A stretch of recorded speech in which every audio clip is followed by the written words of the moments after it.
In the heart of Athens, where ancient marble columns have witnessed the rise and fall of empires, a different kind of history was about to unfold. The morning sun cast long shadows across the metropolitan cathedral as black limousines began arriving one by one, each carrying a piece of Europe's royal tapestry. Inside these vehicles sat kings and queens, princes and princesses, all converging for a moment that would mark the end of an era. The man they came to honor had worn a crown for only 3 turbulent years, yet his death would bring together more royal blood than had gathered in Greece for decades.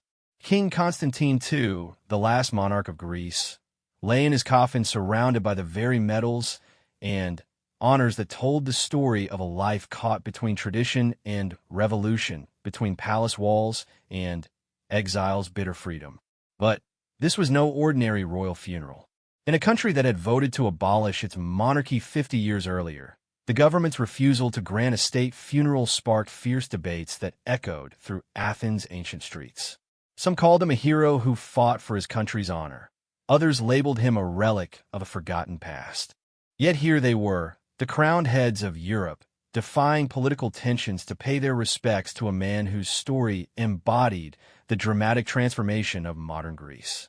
As the cathedral bells began to toll, marking the final chapter of a dynasty that had ruled for over a century, few could have imagined the extraordinary journey that had brought Constantine from Olympic glory to royal exile, and, finally, to this moment where history itself seemed to pause. The last king of Greece was about to receive a farewell worthy of the complex legacy he left behind, surrounded by family who had shared his long exile, and royal cousins who understood the weight of wearing a crown in an age when monarchies were becoming memories. This is the true story of that remarkable day, when Europe's royalty gathered not just to bury a king, but to witness the closing of a chapter in European history that would never be written again. The Athens sky wore a somber gray cloak on January 16, 2023, as if nature itself understood the gravity of the day ahead. At precisely 6 in the morning, the ancient city began awakening to witness something unprecedented. The streets around the metropolitan cathedral, usually quiet at this early hour, buzzed with an energy that mixed anticipation with solemnity. In the small chapel of Agios Eleftherios, adjacent to the grand metropolitan cathedral, King Constantine II lay in state. The ornate wooden coffin, draped in the blue and white of the Greek flag, rested surrounded by an impressive display of military honors and royal decorations. The orders of the Golden Fleece from Spain, the Order of the Elephant from Denmark, and Greece's own Order of the Redeemer gleamed under the soft chapel lights, each medal telling a story of diplomatic relationships and royal connections that had spanned decades. But perhaps the most poignant symbol resting beside the coffin was Constantine's Olympic gold medal from the 1960 Rome Olympics. Before he became a king, before the exile and the bitter years of separation from his homeland, he had been simply Constantine, a young sailor who brought glory to Greece on the international stage. The medal served as a reminder that beneath the crown and royal titles lay a man who had once made his country proud through athletic achievement rather than political controversy. Queen Marie, Constantine's widow and the former queen of Greece, arrived at the chapel before dawn. At 76 years old, she carried herself with the dignity that comes from decades of navigating royal protocol. Yet her grief was evident in the way her shoulders seemed to bear an invisible weight. Born Princess Marie of Denmark, she had been just 18 when she married Constantine in a fairy tale wedding in 1964. Now, nearly 60 years later, she was preparing to say goodbye to the man who had shared her journey through triumph, exile, and eventual return to their beloved Greece. The queen's 3 sons, Crown Prince Pavlos, Prince Nikolaos, and Prince Philippos, stood beside their mother in the chapel. Each man bore a striking resemblance to their father, with the same thoughtful eyes and strong jawline that had made Constantine such a photogenic young king. Pavlos, now 56 and the head of the former Greek royal family, carried the particular burden of representing his family's legacy.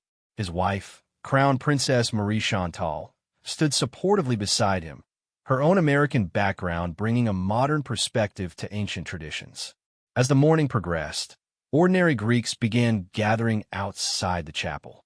By 8 o'clock, a line had formed that stretched several blocks down the narrow streets of central Athens. These were not protesters or political demonstrators, but citizens who remembered Constantine in various ways. Some were elderly enough to recall his brief reign in the 1960s, when he had been seen as a young, modern monarch who might lead Greece into a prosperous future. Others knew him primarily through his later years, when he had returned from exile to live quietly in Athens as a private citizen. Maria Stavros, a 72-year-old retired teacher, had been waiting in line since 7:30 in the morning. She clutched a small bouquet of white flowers and spoke quietly to the woman beside her about her memories of the royal family. "I was a young girl when he became king," she said, her voice carrying the weight of decades. "He was so handsome, so full of hope. My grandmother always said he truly loved Greece, even when Greece no longer wanted him." Her companion, a woman in her 50s, nodded thoughtfully. The conversation reflected a complex relationship many Greeks had with their former royal family, a mixture of nostalgia, respect, and the recognition that times had irrevocably changed. The security preparations around the cathedral district had begun days earlier. Greek police worked in coordination with international security teams to ensure the safety of the numerous foreign dignitaries expected throughout the day. Road closures created a complex web of detours through central Athens, but most residents seemed to accept the inconvenience with understanding. This was, after all, a historic moment, and many recognized that they were witnessing something that would never happen again. Inside the chapel, Father Demetrius, one of the Orthodox priests overseeing the lying-in state, moved quietly among the visitors, offering words of comfort and ensuring that the solemn atmosphere was maintained. The Orthodox Church in Greece had maintained a respectful relationship with the former royal family even after the monarchy's abolition, and the Church's involvement in the funeral arrangements reflected this ongoing connection. The sweet smell of incense mingled with the winter air flowing through the chapel doors, creating an atmosphere that felt both sacred and melancholic. As 9 o'clock approached, the first of the international royal guests began arriving at their Athens hotels. The Hotel Grande Bretagne, one of the city's most prestigious establishments, had been chosen to accommodate many of the visiting dignitaries. The hotel's elegant facade and prime location overlooking Syntagma Square made it an appropriate venue for such distinguished guests. Hotel staff, dressed in their finest uniforms, moved with practiced efficiency to ensure that every detail of the royal visitors' comfort was attended to. The Spanish contingent was among the first to arrive. Queen Sofia, Constantine's sister, and the mother of current Spanish King Felipe VI, had made the journey despite her advanced age of 84. Her presence was particularly significant because it represented the deep family bonds that had sustained the exiled Greek royal family during their darkest years.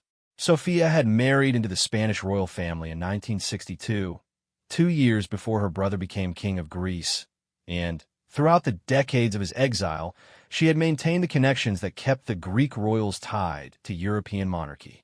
Accompanying Queen Sofia was her son, King Felipe VI, and his wife, Queen Letizia.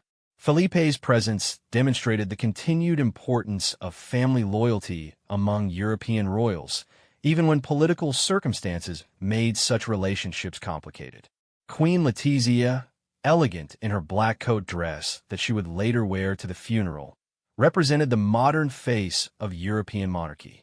Her attendance showed how contemporary royal families balanced respect for tradition with the realities of current political situations. From Denmark came Queen Margrethe II, and Marie's older sister, whose presence carried special emotional significance.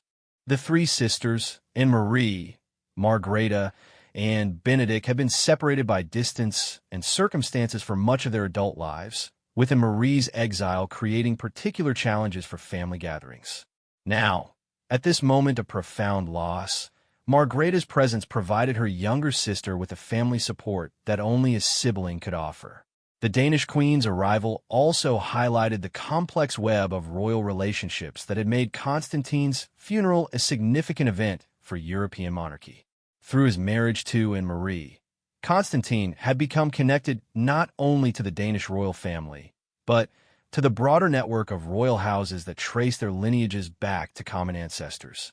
Queen Margrethe's presence represented more than sisterly support. It was a recognition of the historical importance of the Greek royal family within European royalty. As the mourning wore on, the atmosphere in and around the chapel took on an increasingly international character. British princess and the sister of King Charles III arrived with her husband, Vice Admiral Sir Timothy Lawrence. Princess Anne's presence was particularly meaningful because Constantine had been a close friend and cousin to the British royal family. He had served as godfather to Prince William, creating a personal connection that transcended formal diplomatic relationships. The complexity of royal relationships was further demonstrated by the arrival of Lady Gabriella Windsor, who had been asked to represent Prince William at the funeral. Constantine had been one of Lady Gabriella's godfathers, illustrating how these personal connections created obligations and loyalties that persisted across generations and political changes.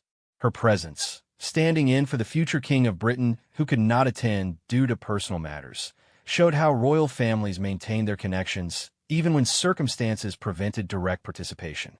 Throughout the mourning, ordinary Greeks continued to file through the chapel to pay their respects. The diversity of the mourners reflected the complex legacy that Constantine left behind. Some visitors were clearly supporters of the monarchy, wearing small pins or carrying photographs that showed their continuing loyalty to the royal family. Others appeared motivated more by curiosity or a desire to witness history than by political sentiment. George Papadopoulos, a 55-year-old businessman, had brought his teenage daughter to see the lying in state. As they waited in line, he explained to her the historical significance of what they were witnessing. "This is the last time we will ever see a Greek king lying in state," he told her quietly. "Whatever you think about the monarchy, this is part of our history ending today." His daughter listened thoughtfully, representing a generation that had grown up in the Republic, but was being given the opportunity to witness the conclusion of their country's royal chapter. The cathedral's bell tower, visible from many points throughout central Athens, stood silent during the morning hours. The bells would toll later, marking the beginning of the funeral service, but for now they remained quiet, allowing the city to maintain the contemplative atmosphere that seemed appropriate for such a significant day. The silence was occasionally broken by the sound of sirens as security vehicles made their rounds, reminding everyone that this was no ordinary day in Athens. As the lying in state period drew to a close at 10 o'clock, the last of the public mourners filed through the chapel. Many paused for a final moment of reflection before the coffin, some crossing themselves in the orthodox manner, others simply bowing their heads in respect. The mixture of religious observance and secular respect reflected the complex relationship that modern Greeks maintained with their spiritual and political traditions. Queen Anne-Marie spent these final moments in the chapel with her immediate family, taking a private opportunity to say goodbye to her husband before the public ceremony began. The years of their marriage had encompassed extraordinary challenges, from the brief hope of the early 1960s through the trauma of exile and the eventual return to Greece as private citizens. Their love story had been lived against the backdrop of one of the most turbulent periods in Greek history, and now was reaching its final chapter in the country they had both loved despite its rejection of their role. The transformation from private grief to public ceremony was marked by the careful movement of the coffin from the small chapel to the grand metropolitan cathedral next door. This short journey, carried out by Constantine's sons and grandsons, symbolized the transition from the intimate family farewell to the international recognition of a life that had touched many nations and many lives. As the coffin was positioned in the cathedral, the mourning phase of this historic day came to an end. The lying in state had allowed ordinary Greeks to pay their respects, while the arrival of international royalty had demonstrated the lasting connections that bound the former Greek monarchy to the broader European royal community. The stage was now set for a funeral that would bring together centuries of tradition with the realities of contemporary politics, creating a ceremony that honored the past while acknowledging the irreversible changes that had shaped the modern world. The morning had established the tone for what would become one of the most significant royal gatherings in recent European history, a fitting tribute to a man whose life had embodied both the grandeur and the tragedy of 20th century monarchy. As the cathedral filled with flowers and the final security checks were completed, Athens prepared to witness the end of an era. As the clock struck 11, the medieval stones of the Metropolitan Cathedral seemed to pulse with anticipation. The transformation from mourning quiet to ceremonial grandeur was remarkable to witness. Florists had worked through the night to create arrangements that balanced elegance with solemnity, and the result was a cathedral interior that conveyed both beauty and respect for the gravity of the occasion. The first of the major royal arrivals came from the Netherlands. King Willem-Alexander and Queen Maxima stepped from their official vehicle with the practiced grace that comes from years of public appearances. Queen Maxima, born in Argentina before becoming Dutch royalty, wore a distinctive black lace veil that would make her stand out among the day's mourners. Her choice of headwear reflected both respect for Orthodox tradition and her own sense of ceremonial style. Willem-Alexander, tall and distinguished in his formal mourning dress, had maintained friendly relationships with many European royal houses, and his presence demonstrated the mutual respect that existed among constitutional monarchs. The Dutch royal couple's arrival drew warm applause from the gathered crowd of onlookers. Many Athenians had positioned themselves along the cathedral approach routes hours earlier, hoping to catch glimpses of the international visitors. The crowd's response to each arrival was generally positive, reflecting both Greek hospitality and genuine curiosity about seeing so many royal figures gathered in one place. Children were lifted onto parents' shoulders for better views, and the atmosphere carried an air of historical significance that even young people seemed to sense. Following closely behind the Dutch royals came the delegation for Belgium. King Philippe and Queen Mathilde represented a constitutional monarchy that had maintained excellent relationships with other European royal houses throughout the political upheavals of the 20th century. Queen Mathilde, elegant in a black coat dress adorned with a meaningful brooch, exemplified the way modern royal women used fashion and jewelry to convey respect and connection. Her choice of accessories was carefully considered, as royal jewelry often carries historical and emotional significance that speaks to relationships between royal families. The Belgian royals' connection to Constantine came through the complex web of intermarriage and friendship that had characterized European royalty for generations. Philippe's ancestors had maintained diplomatic and personal relationships with the Greek royal family during both their reign and exile, demonstrating how royal friendships often transcended political boundaries and survived governmental changes. From Luxembourg came Grand Duke Henri, representing one of Europe's smaller but highly respected monarchies.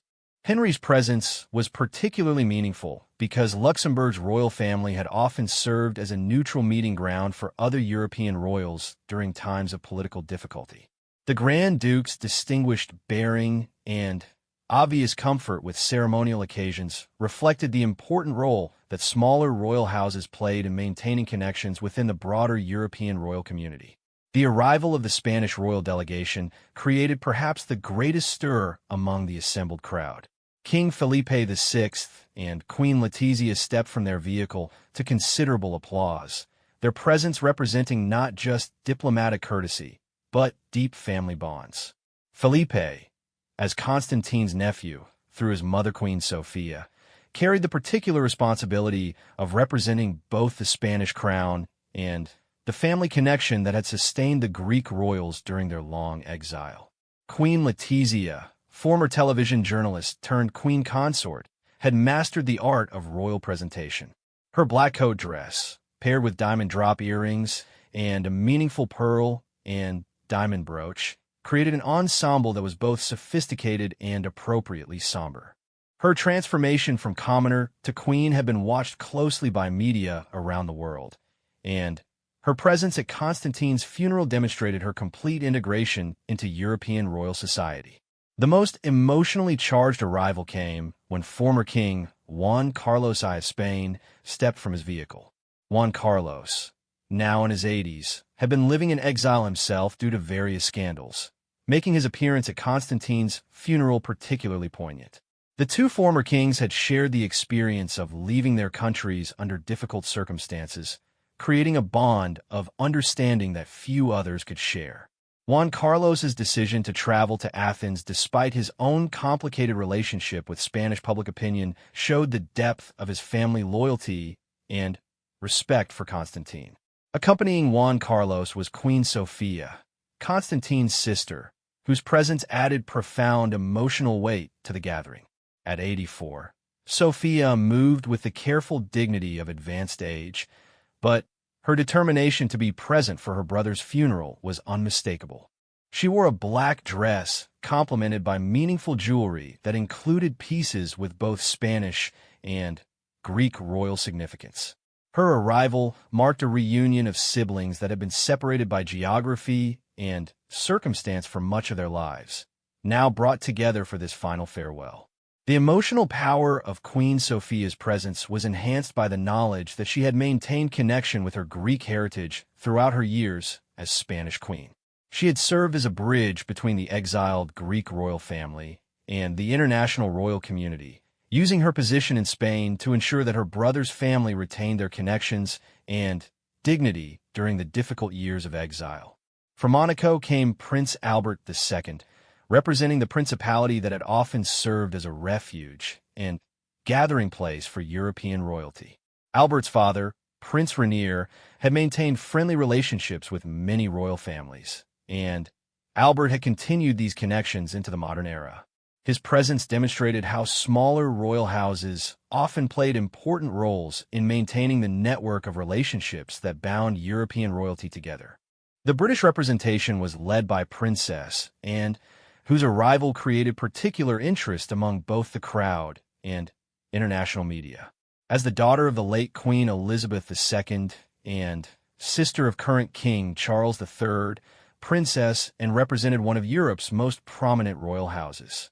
Her presence was especially meaningful given Constantine's role as godfather to Prince William, creating personal connections that transcended formal diplomatic relationships. Princess Anne, at 72, moved with the no-nonsense efficiency that had characterized her throughout her royal career.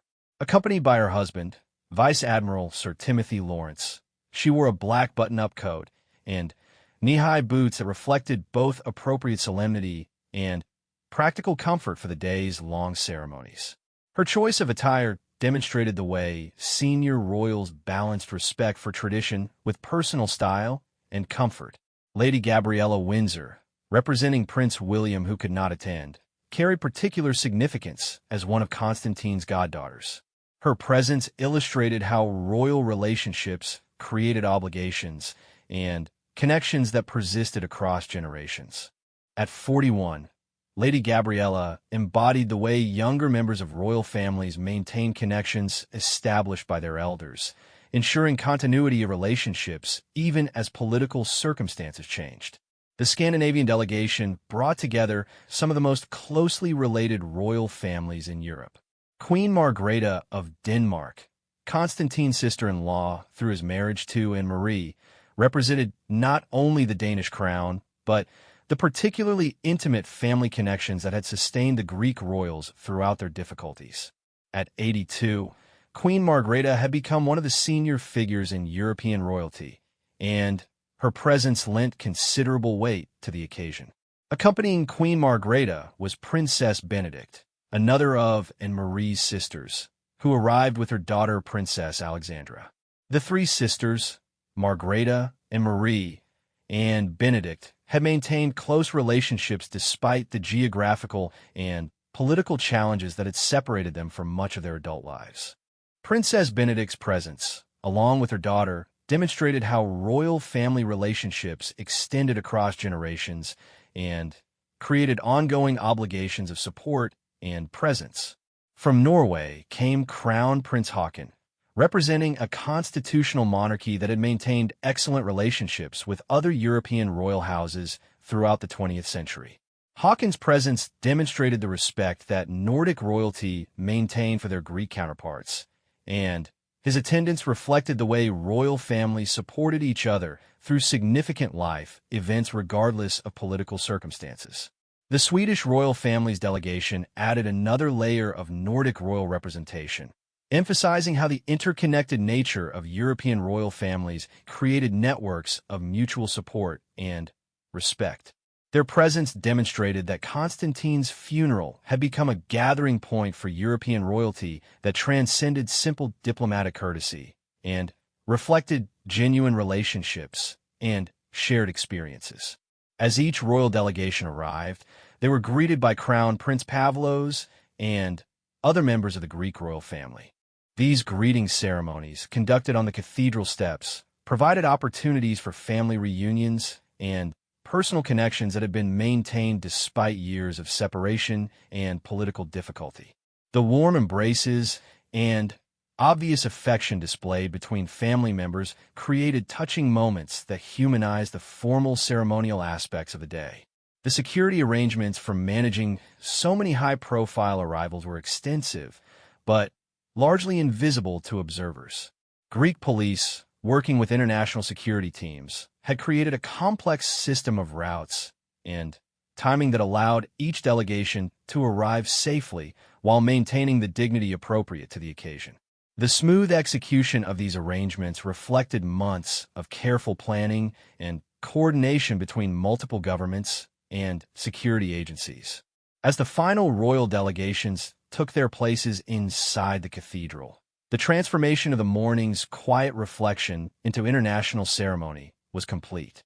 The nave of the cathedral, filled with some of the most prominent figures in European royalty, created a visual reminder of the connections and relationships that had sustained Constantine throughout his life.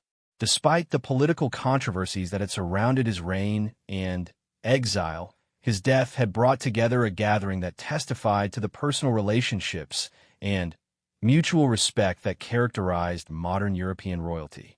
The international media presence carefully managed to respect both security concerns and the solemnity of the occasion, documented arrivals that would become part of the historical record.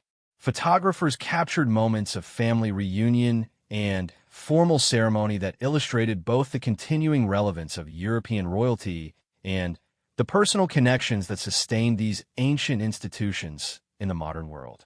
As noon approached and the cathedral filled with distinguished guests, the morning's arrivals had created the foundation for what would become one of the most significant royal gatherings in recent European history. The presence of so many crowned heads and their representatives demonstrated that Constantine's life and death had touched many nations and many lives, creating connections that persisted long after political circumstances had changed. The stage was now set for a funeral ceremony that would honor both a man's life and the broader heritage of European monarchy that he had represented. At precisely 12 o'clock, the deep bronze bells of the Metropolitan Cathedral began their solemn toll, their ancient voices echoing across Athens and marking the beginning of one of the most significant religious ceremonies in recent Greek history. The sound seemed to reach into every corner of the city, from the modern apartment buildings to the ancient ruins of the Acropolis, creating a moment of shared reflection that transcended political divisions and personal opinions about monarchy. Inside the cathedral, the scene was breathtaking in its combination of religious solemnity and royal splendor. Nearly 200 distinguished guests filled the nave, representing a gathering of European royalty that had few parallels in recent decades. The Byzantine architecture of the cathedral, with its soaring dome and intricate iconography, provided a magnificent backdrop for the ceremony that would honor Constantine's Orthodox faith and his royal heritage simultaneously. Archbishop Hieronymus II of Athens, the spiritual leader of the Greek Orthodox Church, stood before the altar wearing the full ceremonial vestments of his office. His presence represented the church's willingness to honor Constantine despite the complex political circumstances surrounding his life and death. The Orthodox Church in Greece had maintained a respectful relationship with the former royal family throughout the years of exile and return, recognizing both their faith and their historical connection to Greek tradition. The coffin, draped in the blue and white Greek flag, had been positioned in the center of the nave surrounded by an honor guard composed of Greek military officers. The visual impact was profound, combining the symbols of Constantine's royal heritage with the colors of the nation that had ultimately rejected monarchy, but could not deny his place in its history.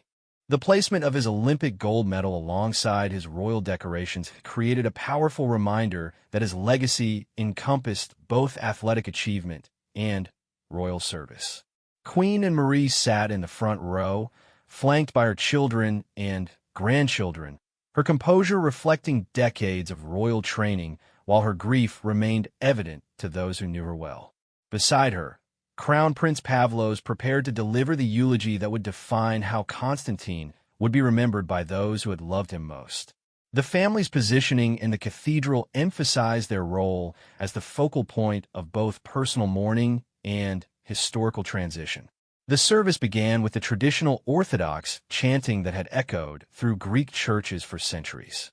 The deep, resonant voices of the church choir created an atmosphere of sacred reverence that seemed to transport the assembled mourners beyond the immediate moment to connect with the ancient traditions that had shaped Greek spirituality and national identity. The chants, sung in Greek, created an authentically Greek atmosphere that honored Constantine's deep love for his homeland. Archbishop Hieronymus approached the pulpit to deliver the official church address, his words carefully chosen to acknowledge both Constantine's royal heritage and his Orthodox faith. Speaking in Greek, with simultaneous translation provided for the international guests, the archbishop emphasized Constantine's devotion to his faith and his love for Greece, themes that transcended political controversies and focused on the spiritual and personal aspects of his character. The archbishop's remarks touched on Constantine's years of exile and his eventual return to Greece, framing these experiences in terms of spiritual journey and ultimate reconciliation. He spoke of Constantine's maintenance of Orthodox traditions during his years abroad and his joy at being able to return to worship in Greek churches during his final decade.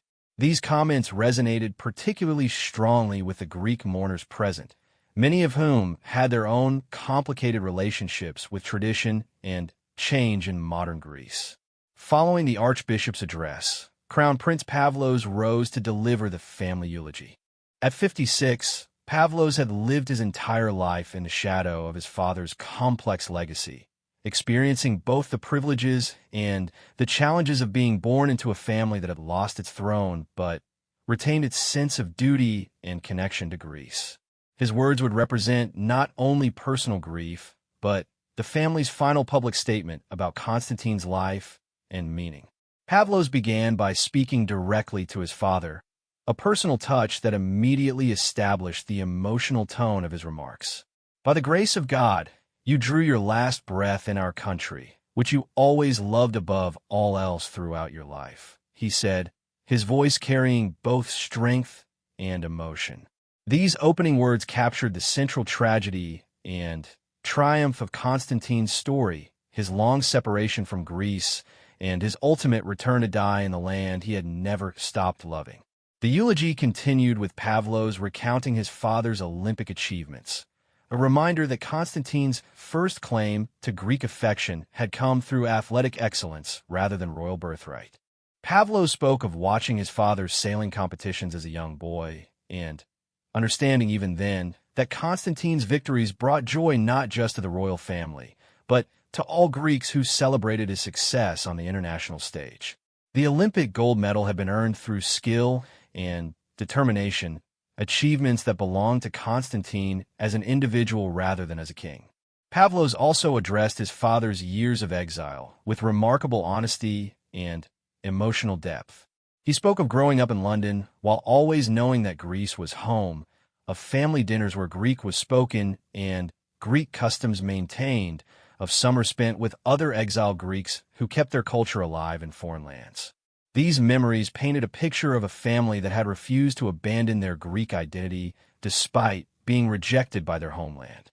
The Crown Prince's words about his father's return to Greece in his final years carried particular emotional weight. He described Constantine's joy at being able to walk through Athens as an ordinary citizen, to attend church services without political controversy, to spend quiet evenings in Greek cafes, talking with friends about everything except politics. These simple pleasures, taken for granted by most people, had been precious gifts for a man who had spent decades wondering if he would ever again call Greece home. As Pavlos concluded his eulogy, he addressed his father directly once more, promising that the family would continue to love Greece as he had loved it, and that his memory would live in their hearts as it would live in the hearts of all who had known him. The final words, "You will always live in our thoughts and hearts," as happens to every Greek family when they lose something precious, connected Constantine's death to the universal Greek experience of loss and remembrance, placing his story within the broader context of Greek family life and tradition. The response to Pavlos' eulogy was immediate and emotional. Throughout the cathedral, mourners could be seen wiping away tears, moved by both the personal nature of the tribute and the larger themes of love, loss, and connection to homeland that resonated with many people's own experiences. Queen Marie, sitting beside her son, reached for his hand as he returned to his seat, a gesture of maternal support and shared grief that humanized the formal ceremonial setting. The Orthodox liturgy continued with the ancient prayers for the dead, chanted in the traditional manner that had remained unchanged for centuries.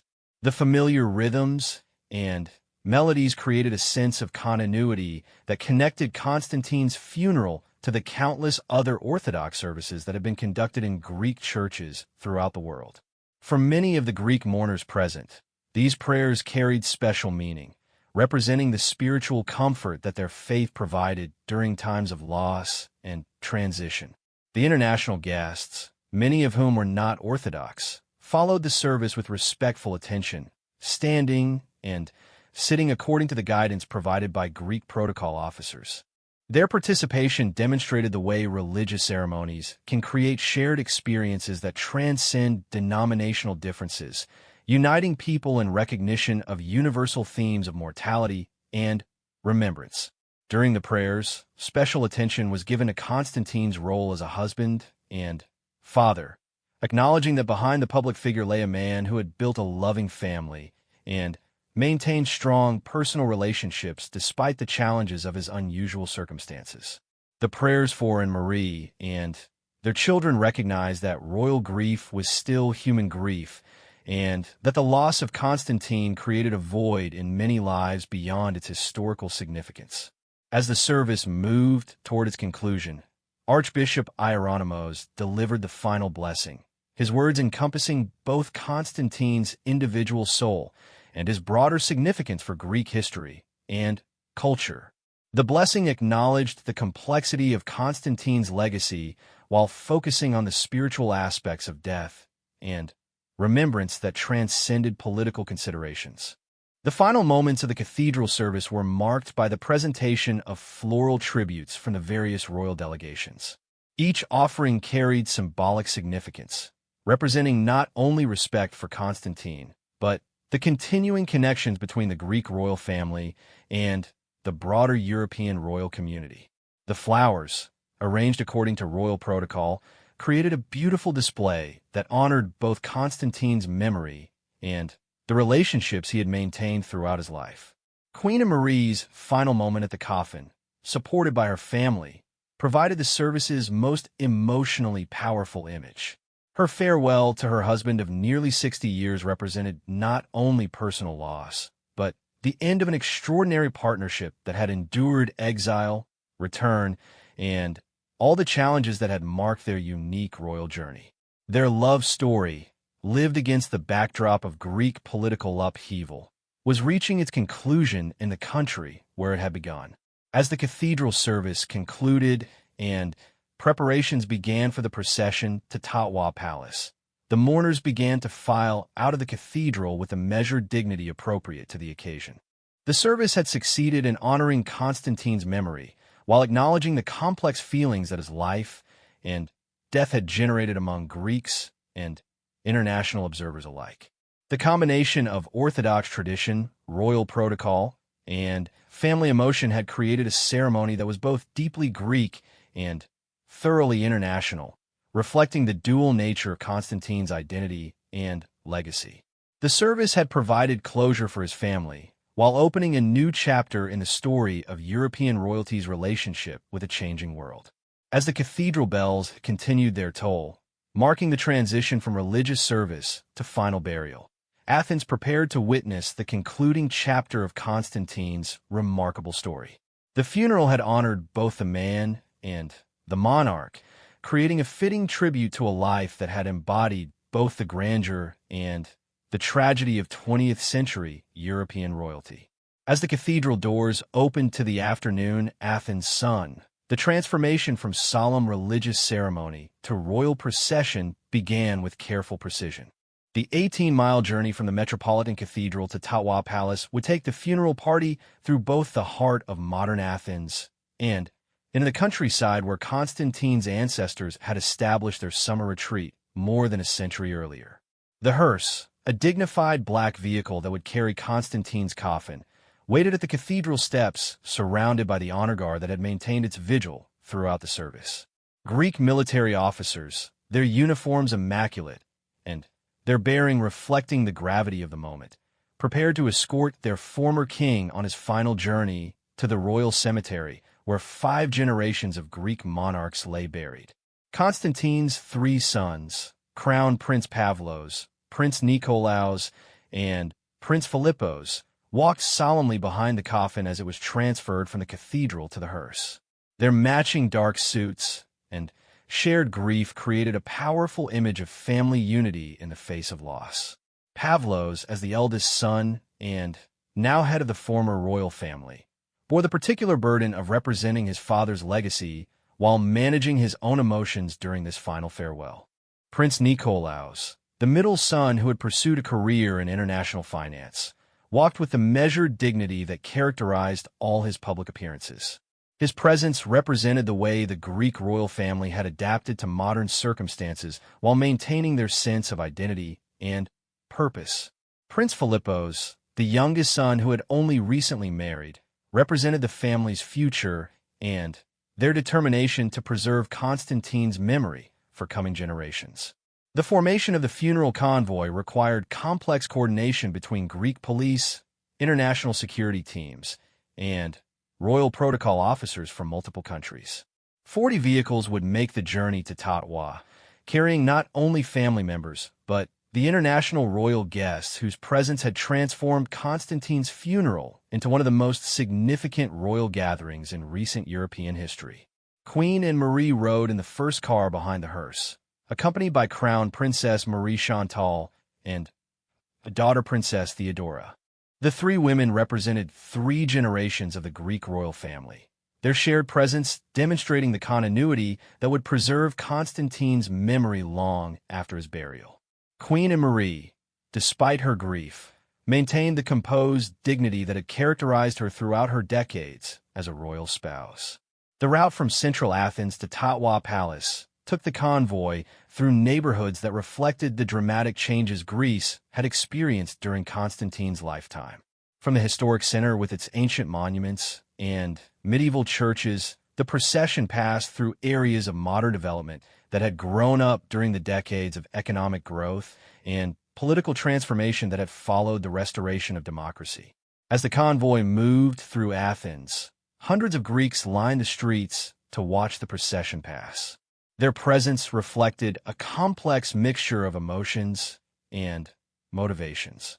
Some were clearly supporters of the royal family, holding small Greek flags and crossing themselves as the hearse passed.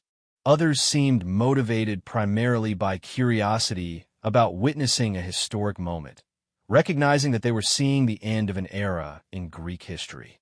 Maria Constantinu, a 68-year-old retired government worker, had positioned herself along the route with her two grandchildren.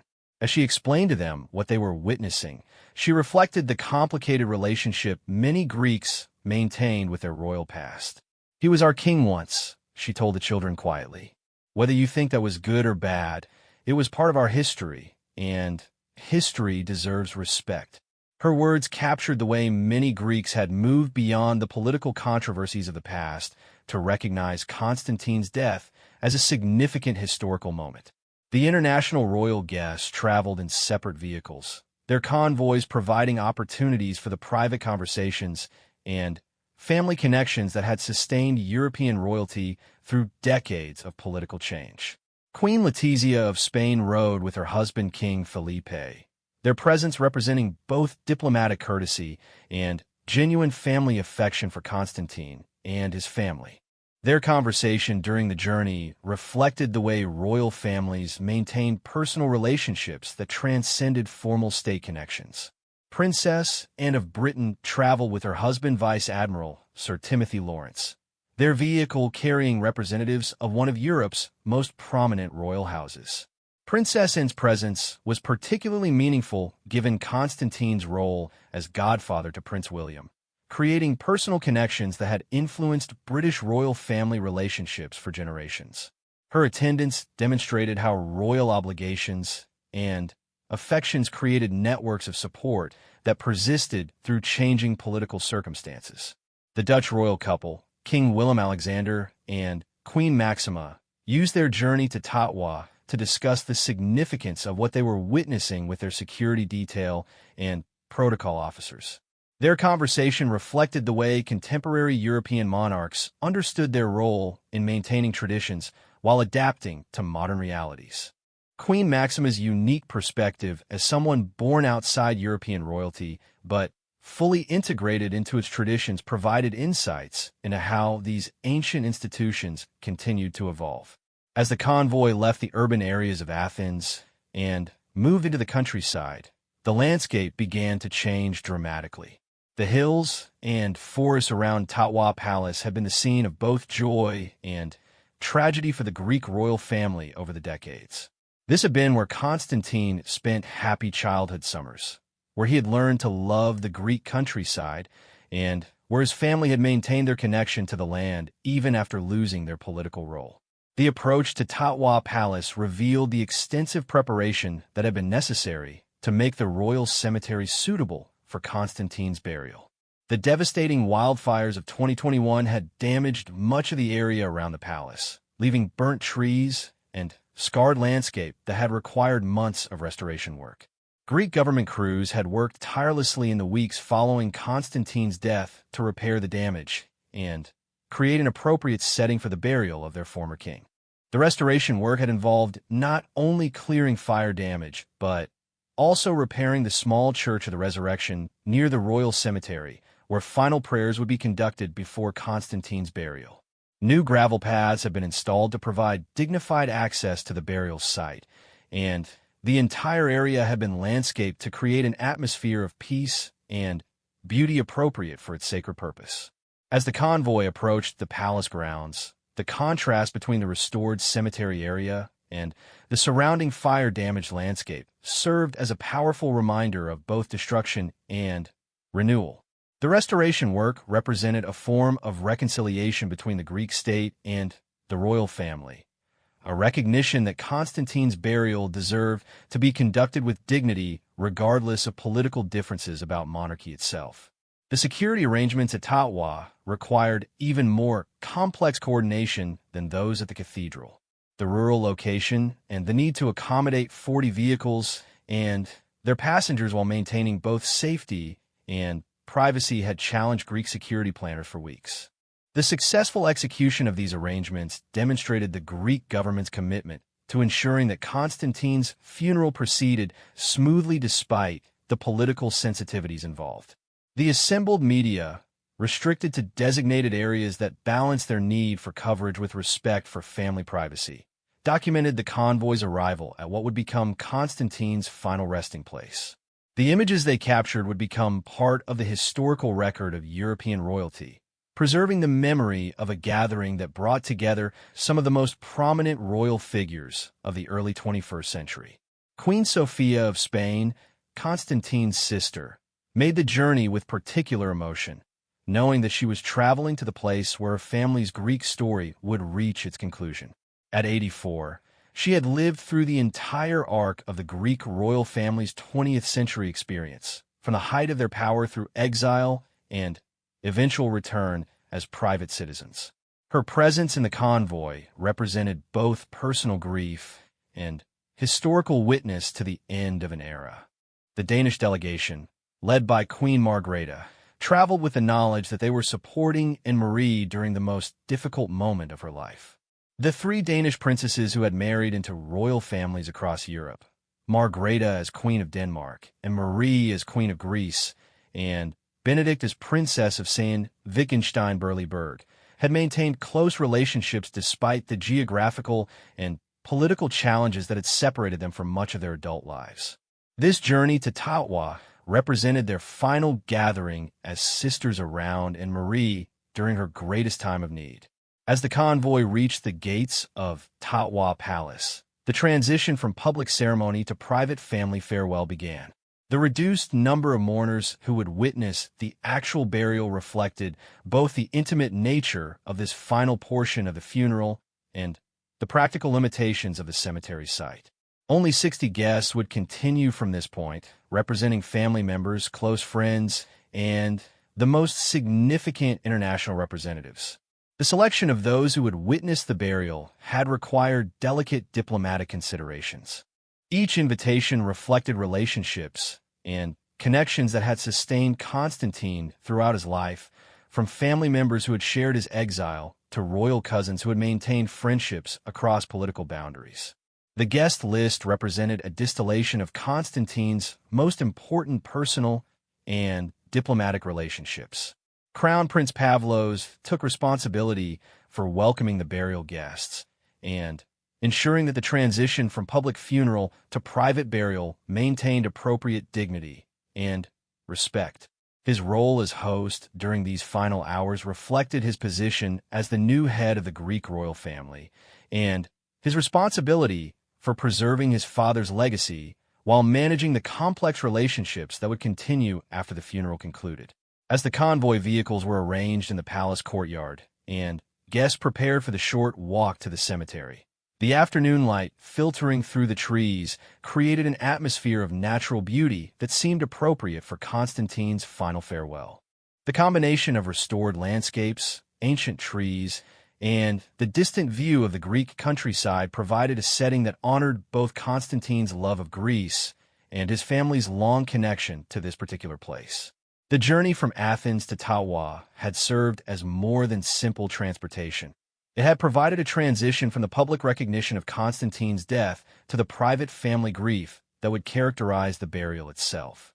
The complexity of organizing such a journey, involving international guests, security concerns, and family needs, demonstrated the continuing relevance of royal protocol and the respect that surrounded Constantine's memory even in a country that had chosen to abandon monarchy decades earlier.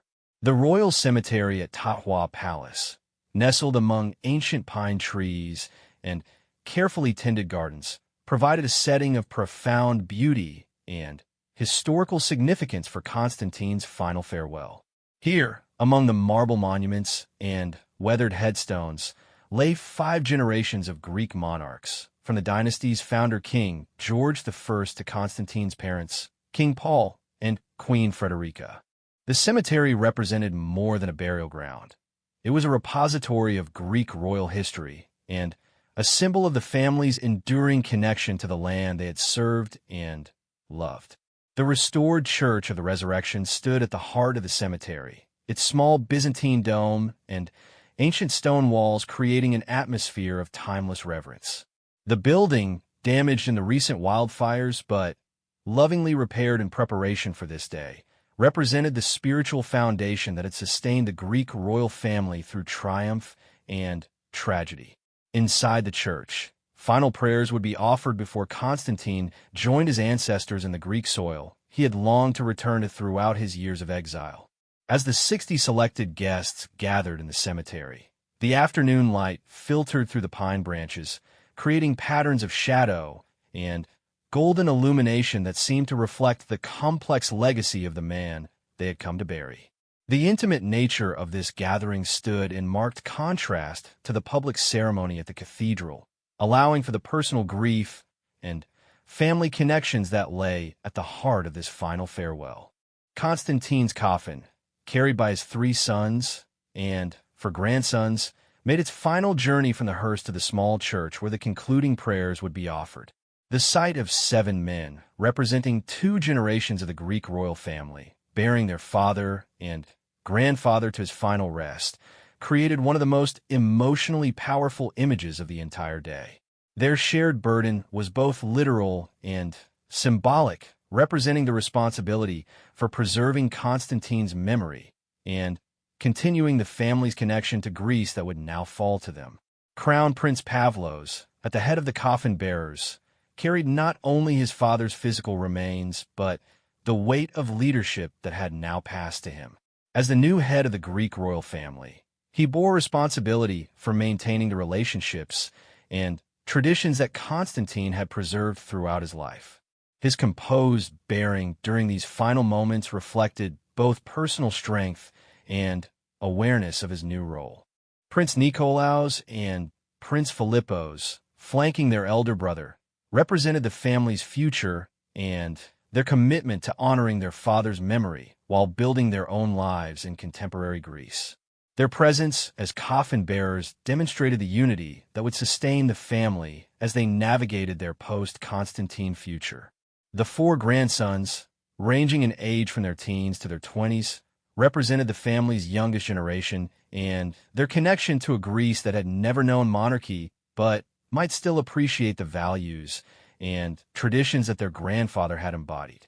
Their participation in bearing the coffin showed how family responsibilities and honors passed across generations, ensuring continuity of memory and tradition.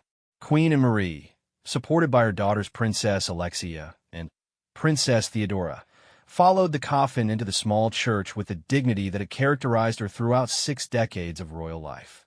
At 76, she faced not only the loss of her husband, but the transition to a new phase of her own life as the widow of the last king of Greece.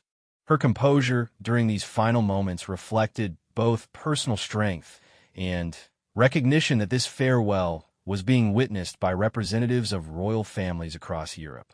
Princess Alexia, Constantine's eldest daughter, had flown from her home in Spain to be present for her father's burial. Her attendance represented the international character of the Greek royal family's modern life, with children and grandchildren scattered across Europe, but united in their love for Constantine and their connection to Greece. Her presence supported her mother during the most difficult moments of the day.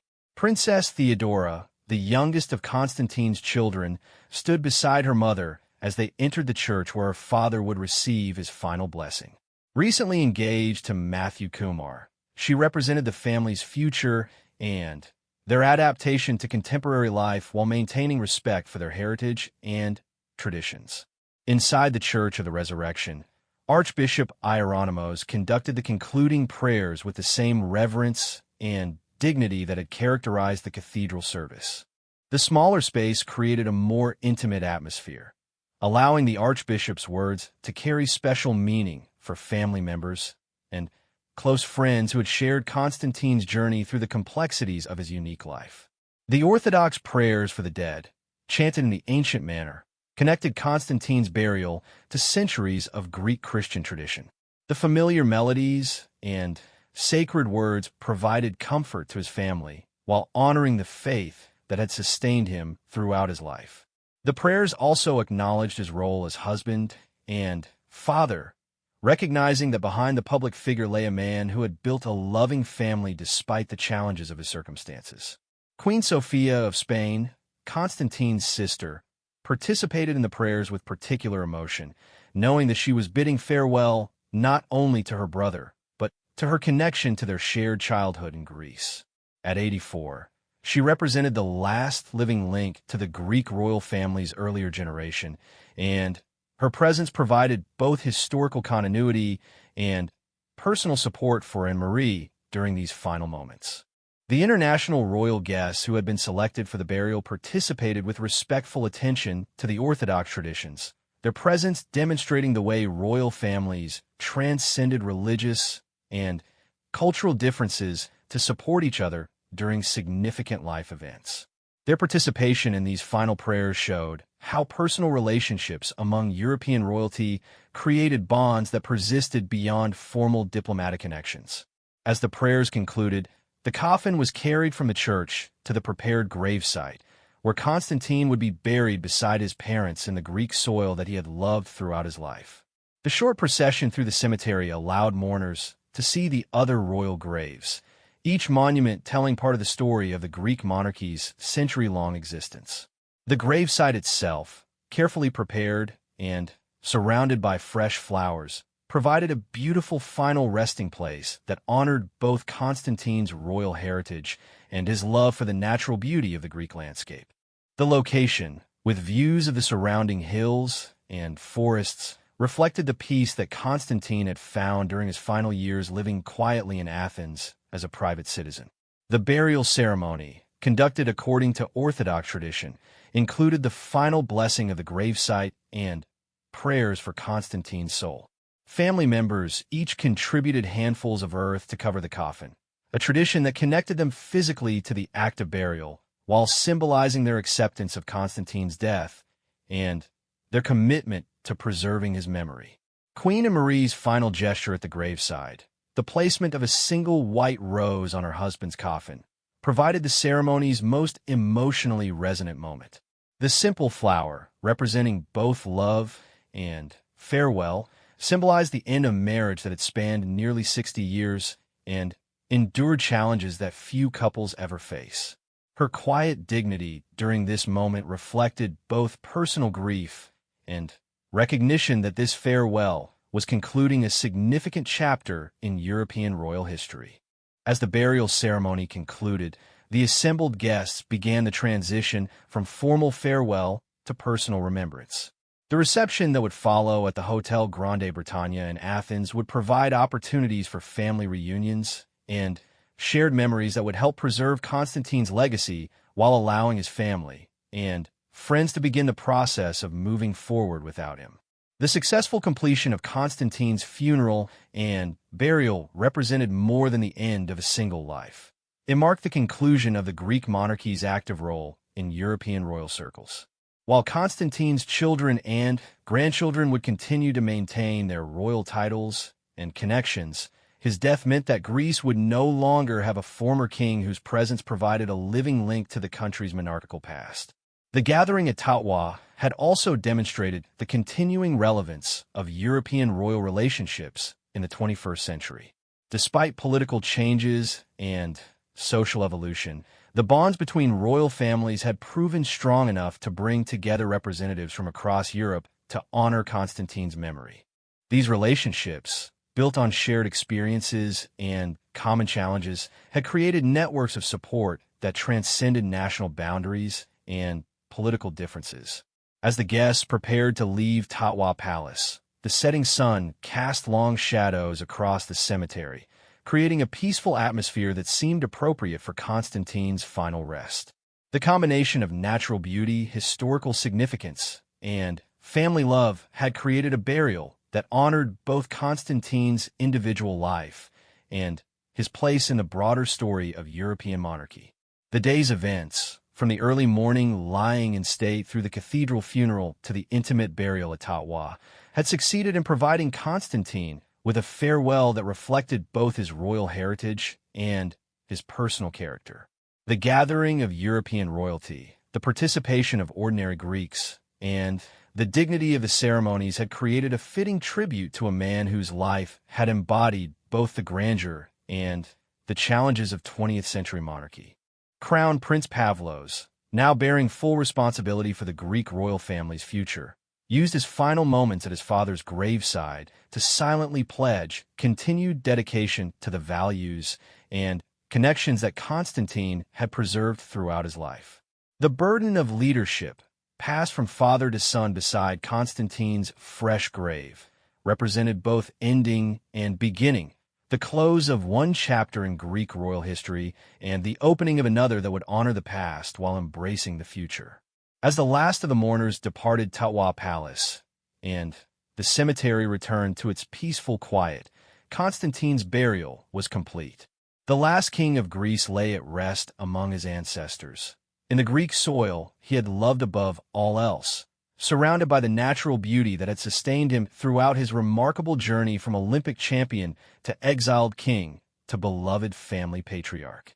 His funeral had provided not only personal closure but historical recognition that his life and death marked the end of an era in both Greek and European history that would never come again.